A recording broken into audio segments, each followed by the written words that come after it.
नहीं छोड़ते तो क्या चाहता है सो बताइए। क्या चाहे क्या चाहे नुकसान पहुंचाए नहीं नुकसान तो पहुंचाने वाला था लेकिन फिर तो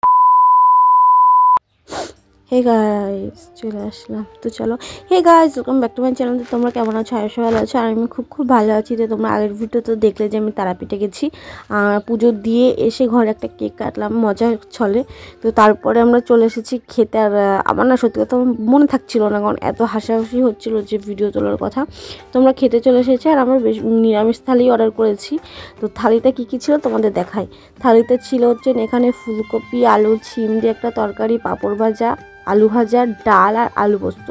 দুপুরে যেহেতু আমরা সিম্পল খাবার খেয়েছি, তার কারণ আগের দিন রাত্রেবেলা ট্রেন জার্নি করেছি, সারাদিন না খাওয়া ছিল ওই কারণে। তারপরে দেখো এখানে চলে যাচ্ছিলাম শ্মশানে।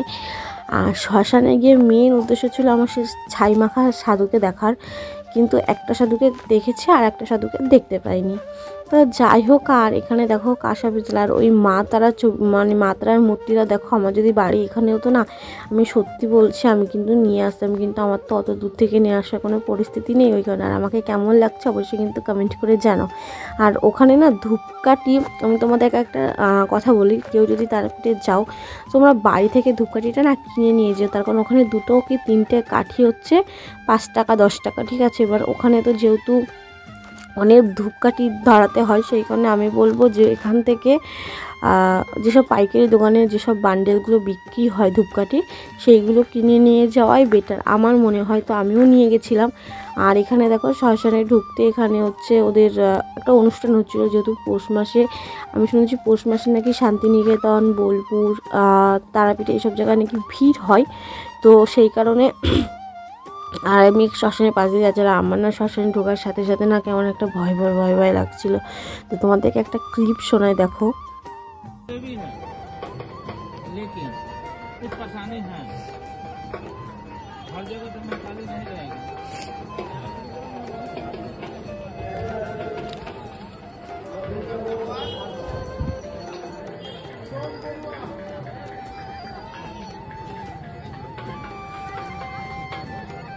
नहीं छोड़ते तो क्या चाहता है सो बताइए। क्या चाहे क्या चाहे नहीं नुकसान तो पहुंचाने वाला था लेकिन फिर तो তো তোমরা তো দেখতেই পেলে যে শ্মশানে ওই সেই ছাই মাখা সাধু। আর রীতিমতো আমি ভয়ে কাঁপছিলাম, যে মানে বুঝতে পারছো যে শ্মশানে, আর শ্মশানে পুরো কালো ছাই ছিল, যেহেতু আমাদের পা পুরো কালো হয়ে গেছে। আমার সেই যে জুতো পরে গেছিলাম সেই জুতো এখনও কালো হয়ে গেছে, সেই ছাই উঠছে না কতবার ধোয়ার পর। আর এখানে দেখো কাঁসা পিতলের জিনিসগুলো না দেখার মতো ছিল, মানে চোখ পুরো ধাঁধিয়ে যাচ্ছিলো। তারপরে ওদের যে কি লাইট দিয়েছে ভগবান জানে, আরও মনে হচ্ছে সে কত কিছু। এবার যেহেতু দেখো রাত্রেবেলা আমাদের ডিনারের জন্য আমরা এখানে মাংস নিয়ে নিয়েছি। আর বেশি আমরা 4 জন যেহেতু গেছিলাম, আর বেশি মাংস নিইনি রাত্রেবেলা। আর এখানে মাংস সত্যি কথা বলতে রান্নার দোকান দিলে ভালোই বিক্রি হবে, তার কারণ এখানে জাস্ট 500 মাংস রান্না করে দেবে 70 টাকা 80 টাকা কেউ কেউ নিচ্ছে। তো যাই হোক, যেখানে যার ব্যবসা ওদের হয়তো ওটাই ওদের ব্যবসা করে খেতে হবে। তো যেহেতু আমি ওনাকে বললাম যে আমাদের সলিড না, বলছি না তোমাদের সলিড দিচ্ছি না, তোমাদেরটা প্যাকিং হচ্ছে। আর ওই দেখো আমাদেরটা কিন্তু প্যাকিং হচ্ছে। আর এইখানে কিন্তু রান্না করারও জায়গা আছে, যেহেতু আমরা অন্য জায়গায় রান্না করতে দেবো। আর এই দেখো তারপরে কিন্তু ডিনার করার পর আমি পুরো ঘুমিয়ে গেছিলাম আমরা, আর কোনো ভিডিও তোলা হয়নি। আর আমার অনেক দিনের একটা শখ ছিল যে তারাপীঠে আমি যদি কখনো যাই এই গেটটা আমি ছবিটা কিন্তু তুলবো, সেই কারণে আমরা পেছনে বসেছিলাম। এই দেখো দেখতে যা ভালো লাগে। তো রানিংয়ে চলে আসলো। আর এখানে কিন্তু আমি ট্রেনে চলে এসেছি, তার কারণ আমাদের রিজার্ভেশন ছিল না, ওই কারণে যে যার মাথার সামনে গায়ের সামনে এইভাবে পড়ে আসছে। তো যেহেতু আমাদের ট্রেন দুটোই ছিল, আর আমরা কিন্তু চলে গেছিলাম প্রায় 11টার সময়। আর আমার ব্লগ একটু মনে ছিল না, তাও তো একবার ভাবেন যে না ঠিক আছে চলো ভিডিওটা স্টার্ট করাই যাক। আর এখানে দেখো ওই যে আমি কাশ্মীর এসেছি, তারপর আমি যে না ঠান্ডা লাগছে আর ই করো, তারপর আমি তো বললাম যে দেখো তোমাকে হচ্ছে ওই 4 লাখের ট্রেনে না নিয়ে যায়, তার কারণ নিয়ে যায় ঢোকা। ও আমাকে না পিছনে কি যেন একটা দেখাচ্ছিল, আর আমি দেখতে পাচ্ছিলাম না কি যেন।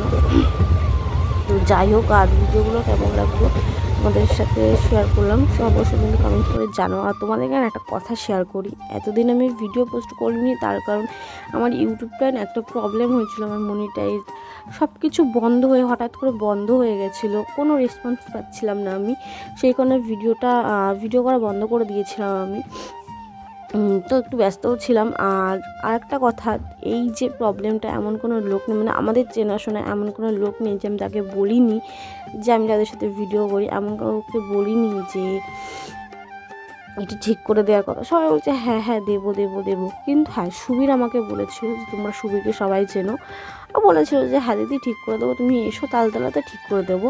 তো সেদিনও হয়নি, যেহেতু আমি তারাপীঠ সেদিন বেরিয়ে আসবো।